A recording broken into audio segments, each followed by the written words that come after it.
Let's go to the next story. Hollywood's glory days, are they over? What was once a booming industry now facing a massive job market collapse. Film and TV employment in Los Angeles is down 30% since 2022 as studios slash production and shift more work, guess what, overseas, where tax breaks cut costs and boost profits.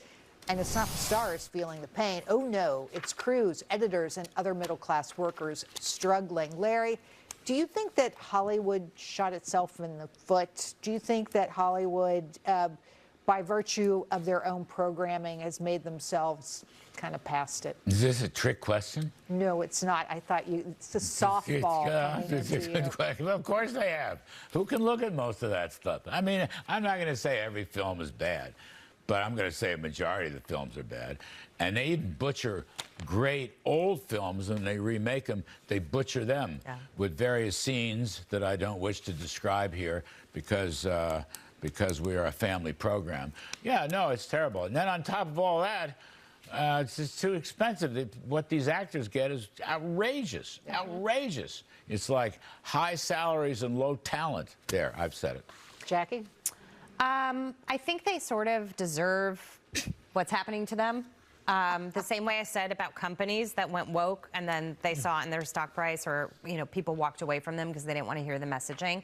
And I'm not saying that it's the editors or the low-level people, unfortunately, that are bearing the brunt of it. It's the top brass, and it's the actors and actresses that come out with their woke messaging that have sort of ruined it for all. But also, the industry is in California. We know what California stands for. We've talked about it on many levels in many different ways. And so, it's, to a certain degree, I don't feel bad for them. And you haven't heard it from me. It's going to get worse before it gets better. So in LA, if you keep voting for higher taxes, for all this crap, for people who can't even afford homes, then production companies are going to go where other states like Georgia, New Jersey are offering tax breaks to film your movie. Those jobs go with them. LA will struggle, and then eventually they'll have to right-size themselves and search internally for the problem. What seems to have been the kind of guillotine that fell on the industry was the strike. When they struck, that was what, and it really is a Hollywood problem. That there have been a lot of articles written about this, that the people who have been hurt the most are lower level workers in the film business, say animators. My brother's in that business. Right, animators. Been out there for almost 50 years. People who, say, a set dresser who worked in the kind of studio system. Post-production, all the post-production people. And the great thing about the unions, they don't bother to really consult with the rank and file, maybe once a year.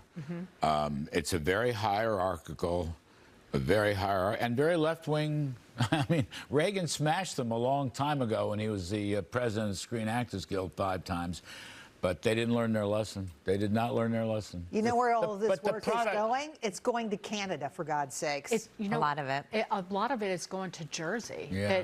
Netflix Jersey. spends New Jersey. Oh, wow. Netflix is setting up a giant facility in New Jersey. They have a location. Actually, I knew that. In Jersey City. Yeah, that's right. But they spend.